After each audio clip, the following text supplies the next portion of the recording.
नमस्कार दोस्तों, कैसे हैं आप लोग। बात करेंगे हम मार्केट जो क्रैश हुई है, मार्केट के अंदर बहुत ही बड़ी गिरावट हुई है। नॉट इवन कि आज काफ़ी दिनों से, पिछले सप्ताह से पूरा सप्ताह गिरावट रही, प्रेशर बना रहा और आज भी अच्छी खासी 1% से अधिक निफ्टी बैंक निफ्टी के अंदर हमें गिरावट देखने को मिली है। और 1% की गिरावट हुई है निफ्टी बैंक निफ्टी के अंदर, लेकिन बाकी अदर स्टॉक्स को में आप देखोगे तो 3 4 5% की एवरेज सी गिरावट हर एक स्टॉक के अंदर आपको देखने को मिलेगी। शायद ही कोई ऐसा स्टॉक हो जो कि ग्रीन में ट्रेड हो रहा हो, ग्रीन में क्लोज हुआ हो। ठीक है, तो इस गिरावट से बहुत ज़्यादा चिंता करने की ज़रूरत नहीं है। वैसे लोगों को जो कि स्टॉक्स के अंदर डिलीवरी में पोजीशंस लिए हुए हैं और उनको लॉसेस हो रहे हैं, क्योंकि ये जो भी गिरावट है आपको सारा का सारा रिकवर करेगा और पॉजिटिव पॉजिटिव आउटपुट भी देगा। जितनी गिरावट हुई है इसको तो रिकवर करेगा ही, प्रॉफिट भी देगा। 2 3 दिन का समय और आप रुक जाइए, वेट कर लीजिए।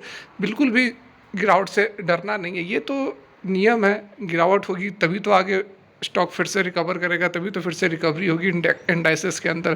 केवल भागते तो जा नहीं सकता, केवल एक रॉकेट की तरह तो ऊपर जा नहीं सकता है। तो अच्छी बात है, इसमें कोई चिंता करने की 1% भी ज़रूरत नहीं है। यहाँ पर देखिए, बिना समय गवाए सीधे मुद्दे पर आते हैं और जानने की कोशिश करते हैं कि जो गिरावट हो रही है, कुछ ना कुछ कारण होते हैं। देखिए, हायर वैल्यूएशन पर जाता है, उसको कुछ ना कुछ वैसी खबरें मिलती हैं जिसके कारण कि वह ट्रिगर हो जाता है। ऐसी बात नहीं है कि उस खबर के कारण गिरावट होती है। मार्केट हायर वैल्यूएशन पर पहुंच जाता है, मार्केट को बहाना चाहिए होता है गिरावट होने का, और ये जो खबरें आ जाती हैं उसको यूज़ कर लेती है market as a negative news. Actually में निगेटिव होती नहीं है, क्योंकि ऐसी खबरें हमेशा निकल कर आती है। लेकिन फिलहाल जो 4 5 मुख्य खबरें निकल कर आ रही हैं जो कि गिरावट का कारण बन रही है, यहाँ पर देख सकते हैं सबसे पहला जो कारण निकल कर आ रहा है, फॉरेन इंस्टीट्यूशनल इन्वेस्टर्स की जो एफआईज की जो सेलिंग है वो बहुत ही बड़ी यहाँ पर होती हुई नज़र आ रही है। और ये क्यों हो रही है? क्योंकि हायर वैल्यूएशन पर है, ऊपर के भाव पे चला गया है तो लोग बेच रहे हैं, एफआईज डीआईज बेच रहे हैं। तो ये कोई सॉलिड कारण नहीं है। फिर भी यहाँ पर हम देखते हैं कि कितनी गिरावट, कितनी बिकवाली हुई है।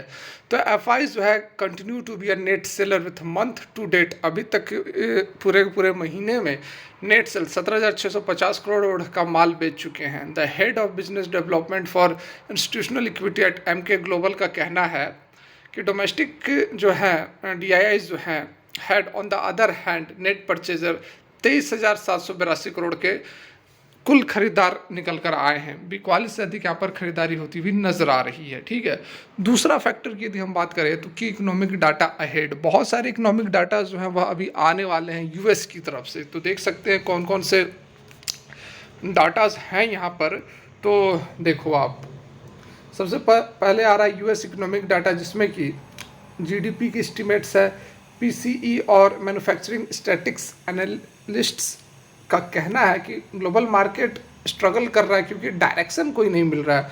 डायरेक्शन ओवर द वीक, मतलब कि कोई एक किस ओर जाए, किस ओर मार्केट मूव करे, कोई डायरेक्शन नहीं मिल पा रहा है, क्योंकि कोई डाटा वैसा नहीं मिल पा रहा है जिससे कि कुछ कंफर्मेशन हो पाए। The market also become nervous, जैसा कि अभी आपको बताया कि नर्वस है before so many economic indicator such है जीडीपी डाटा हो गई, पीसीई प्राइस इंडेक्स डाटा हो गया, मैन्युफैक्चरिंग पीएमआई नंबर हो गया यूएस की, नॉट इंडिया की।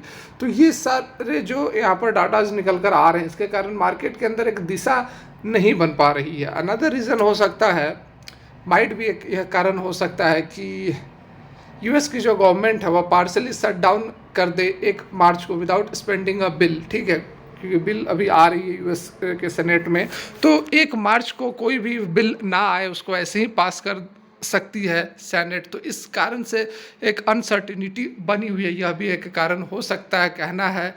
पर प्रवेश गौर जो कि सीनियर टेक्निकल एनालिस्ट है स्वास्थ्य कौन सा है भाई, ये स्वास्तिका इन्वेस्ट मार्ट के। ठीक है, फर्दर यहाँ पर तीसरा यदि हम कारण ढूंढने की कोशिश करें तो यहाँ पर देख सकते हैं US Fed rate cuts. US की जो फेड रेट, फेडरल की जो इंटरेस्ट रेट्स होती है उसको कट करने में देरी किया जा रहा है, डिले किया जा रहा है। ये एक कारण हो सकता है, ये एक कारण, अच्छा कारण बन सकता है, क्योंकि जब भी इंटरेस्ट रेट्स को बढ़ाया जाता है तब तब नुकसान होता है, मतलब कि मार्केट को नुकसान होता है, इकोनॉमी को तो फ़ायदा होता है।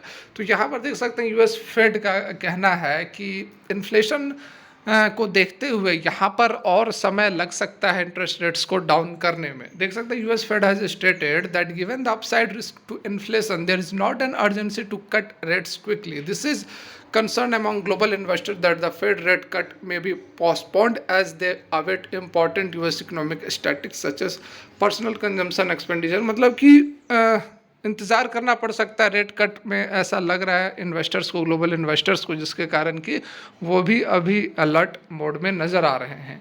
चौथा कारण यदि हम समझने की कोशिश करें तो चाइना के अंदर थोड़ी बहुत यहाँ पर क्राइसिस होती हुई नज़र आ रही है। Domestic benchmark indices traded choppy mirroring global market. The Asian market trade was further influenced by the turmoil in China's real estate sector। ठीक है, रियल एस्टेट सेक्टर में क्या कुछ गड़बड़ी हो रही है, तो यहाँ पर चाइना का बिगेस्ट प्राइवेट प्रॉपर्टी डेवलपर जो है, उन्होंने वेडनेसडे को कहा था कि वह फेस कर रहे हैं liquidation petition due to the inability to repay 1.6 billion Hong Kong dollar term credit facility. ठीक है, तो ये जो है इंसॉल्वेंसी की तरफ भी जा सकते हैं। सबसे बड़े प्राइवेट प्रॉपर्टी डेवलपर चाइना के जो हैं, उनका यहाँ पर यह कहना है कि लिक्विडेशन की समस्या फेस कर रही है। तो ये एक कारण हो सकता है, टर्मोइल की स्थिति बनी हुई है चाइना के अंदर भी। तो ये कुछ कारण हैं यहाँ पर जो कि कारण बन सकते हैं गिरावट का। और पांचवा रीज़न बताया जा रहा है कि प्रॉफिट बुकिंग हो रही है। तो भाई साहब, जब यहाँ पर गिरावट होगी तो प्रॉफिट बुकिंग होगी ही, कोई वैसी यह बात नहीं है। कहने का मतलब है कि एक दो फैक्टर हैं जो कि मेजर कंट्रीब्यूशन कर रहे हैं इस गिरावट के अंदर।